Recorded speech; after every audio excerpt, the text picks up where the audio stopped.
কিছুক্ষণের জন্য তো ভেবেছিলাম টিমমেটগুলো গেল, কিন্তু লাস্টে ঠিক আমি চলে এলাম।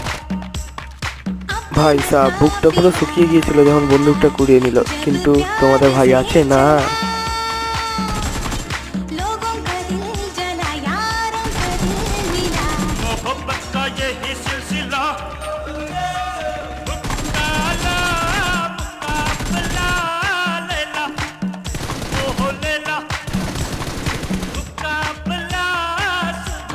এই স্প্রেটা ভালো লাগলে সবাই একটা সাবস্ক্রাইব করে দাও।